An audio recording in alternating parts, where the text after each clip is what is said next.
নমস্কার, শিব ও শক্তি অ্যাস্ট্রো চ্যানেলে সকলকে স্বাগত জানাই। আশা করি সকলে আপনারা ভালো আছেন, ভালো থাকুন, সুস্থ থাকুন।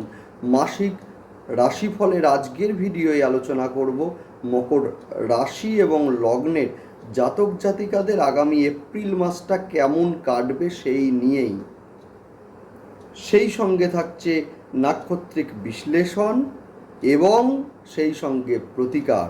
অবশ্যই আপনারা ভিডিওটিকে শেষ পর্যন্ত দেখবেন এবং সেই সঙ্গে অবশ্যই আপনারা চ্যানেলটিকে সাবস্ক্রাইব করে নেবেন, যাতে প্রতি মাসের রাশিফলের সঙ্গে সঙ্গে নোটিফিকেশান আপনাদের কাছে পৌঁছে যায়। দেখুন, গ্রহের যে গোচর, যে কোনো ট্রানজিটই আমাদের কাছে কিছু কিছু সুযোগ এনে দেয় এবং সেই সঙ্গে বেশ কিছু কর্ম করা থেকে আমাদেরকে বিরত থাকতে হয়। সুতরাং গ্রহের প্রত্যেকটি গোচরকে আমাদেরকে ভালোভাবে পর্যবেক্ষণ করতে হয় এবং মূলত তার উপরে ভিত্তি করেই আমাদের যে প্ল্যানিং, আমাদের সিদ্ধান্ত, সেগুলোকে সাজাতে হয়, যার ফলে কিন্তু আমাদের সমস্যা আসবে না, 100% আসবে না। সমস্যা আসবে না মানে প্রতিকারেরও দরকার নেই। সুতরাং অবশ্যই আপনারা প্রত্যেকটি ট্রানজিটকে ফলো করুন, দেখুন এবং সেই মতো আপনারা কিন্তু নিজেদের যে সিদ্ধান্তগুলোকে সাজাতে থাকুন। দেখুন, 100% সমস্যা আসবে না আপনাদের। যাই হোক, আজকের ভিডিওয় আলোচনা করব মকর রাশি এবং লগ্নের জাতক জাতিকাদের আগামী এপ্রিল মাসটা কেমন কাটবে। দেখুন, মকর যা কিনা একটি পৃথ্বী রাশি এবং সেই সঙ্গে মূলত চর প্রকৃতির রাশি। শনিদেবের প্রিয় রাশি হওয়ার কারণে এরা কিন্তু মূলত কর্মে বিশ্বাসী হয়ে থাকে। সেই সঙ্গে যেহেতু চর প্রকৃতির রাশি, সেই কারণে কিন্তু এরা যথেষ্ট ভ্রমণ প্রিয় হয়ে থাকে। একইভাবে পৃথ্বী রাশি হওয়ার কারণে জাগতিক যে ভোগ বা সুখ, সেই দিকেও কিন্তু এদের একটা অ্যাট্রাকশান, এটা স্বভাবতই থাকে। বর্তমানের যে গোচর বা ট্রানজিট, সেই অনুযায়ী বলাই যায় যে রাশি বা লগ্নের অধিপতি দ্বিতীয় অবস্থান করছে, যেখানে দশম স্থানের অধিপতি এবং সেই সঙ্গে 5th হাউসের অধিপতি শুক্রকে নিয়ে অবস্থান করছে। যার ফলে কিন্তু যাদের ন্যাটাল চার্টে আমরা দেখব যে শনিদেব ভালো অবস্থায় আছে, এদের কিন্তু অবশ্যই আমরা মূলত চোখ বন্ধ করে বলতে পারি যে শিক্ষার্থীদের ক্ষেত্রে শিক্ষায় যথেষ্ট উন্নতি এই সময়ে কিন্তু লক্ষ্য করা যাবে এবং সেই সঙ্গে শিক্ষার কারণে যারা বিদেশে যেতে চাইছেন, এদের ক্ষেত্রে কিন্তু বিদেশ যাত্রা অবশ্যই হবে। একইভাবে যারা শুক্র কেন্দ্রিক যে সমস্ত কর্ম করছেন অলরেডি বা কর্মের মধ্যে ইনভলভ আছেন অলরেডি, যেমন কি যেমন দেখা যাচ্ছে রেডিমেড যে সমস্ত পোশাক এবং তার সঙ্গে যুক্ত রয়েছে হোটেল বা রেস্টুরেন্টের ব্যবসার মধ্যে যুক্ত রয়েছে, মেডিকেল সংশ্লিষ্ট যে কোনো ব্যবসা, যেটা হতে পারে ফার্মেসি, হতে পারে যে কোনো প্যাথোলজি, যার সঙ্গে যুক্ত আছেন অলরেডি, মেডিকেল রিপ্রেজেন্টেটিভ হতে পারে, এদের ক্ষেত্রে কিন্তু যথেষ্ট শুভ এই সময়টাই।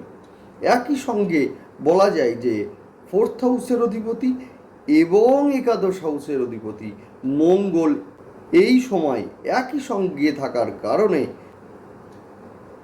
যে সমস্ত জাতক বা জাতিকারা ভূমি রিলেটেড ব্যবসার সঙ্গে জড়িত ছিলেন, এদের কিন্তু যথেষ্ট উন্নতি এই সময়ে লক্ষ্য করা যাচ্ছে।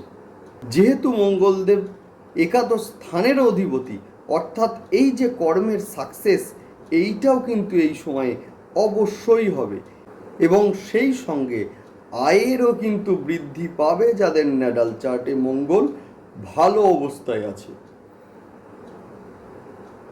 সন্তানকে নিয়ে দুশ্চিন্তা এই সময় অনেকটাই কাটবে।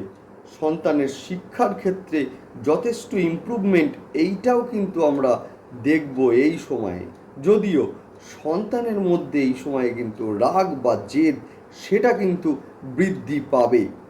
দশম স্থানের ওপরে দ্বাদশপতি বৃহস্পতির দৃষ্টি থাকার কারণে মূলত কর্মে উন্নতি এবং সেই সঙ্গে কর্মসূত্রের ট্রান্সফার অথবা প্রমোশন, যেটা কিন্তু বৃহস্পতির দৃষ্টি নির্দেশ করছে।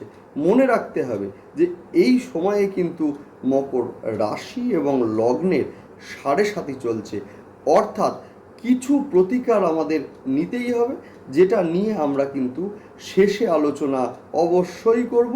দেখতে থাকুন আপনারা ভিডিওটা।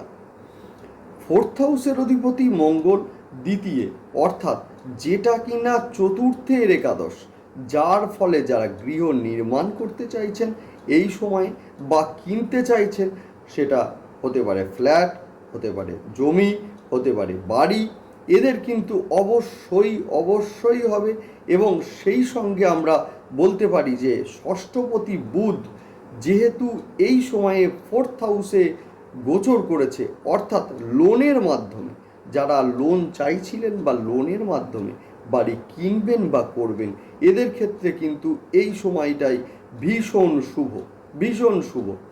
এবং এই সময়ে কিন্তু বেশ কিছু উপকারী বন্ধু বা বেশ কিছু উপকারী মানুষ, যাদের দ্বারা কিন্তু আপনারা যথেষ্ট উপকৃত হবেন এই সময়ে।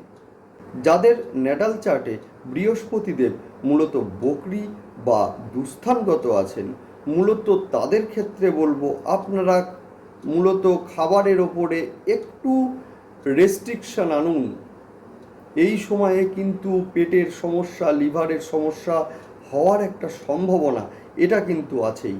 সেই সঙ্গে আমি বলবো যে যাদের ন্যাটাল চার্টে বৃহস্পতিদেব যথেষ্ট শুভ অবস্থায় আছে, এদের কিন্তু যোগাযোগ এই সময়ে বৃদ্ধি পাবে। সেই সঙ্গে তৃতীয় রবি এবং রাহু যুক্ত হওয়ার কারণে কিন্তু পৈতৃক যে কোনো সম্পত্তি নিয়ে একটা সমস্যা, বা যারা হার্টের সমস্যায় অলরেডি ভুগছেন, এদের কিন্তু আমি বলবো অবশ্যই আপনারা একটু চেক আপে থাকুন। শারীরিক অসুস্থতা এবং সেই সঙ্গে মানসিক একটা চাপ সেটা কিন্তু বাড়তে পারে মূলত এই সময়ে। একইভাবে আমি বলবো যে এই সময়ে কিন্তু শনিদেব এবং মঙ্গলদেব যেহেতু একই সঙ্গে দুটি ভিন্ন প্ল্যানেট অবস্থান করছেন, অর্থাৎ এই সময়ে কিন্তু হাঁটুতে চোট পাওয়া বা মূলত পায়ে আঘাত পাওয়া এরকম কোনো ঘটনা ঘটতে পারে, অর্থাৎ একটু সাবধানে থাকুন। নেক্সট আসবো নাক্ষত্রিক বিশ্লেষণে।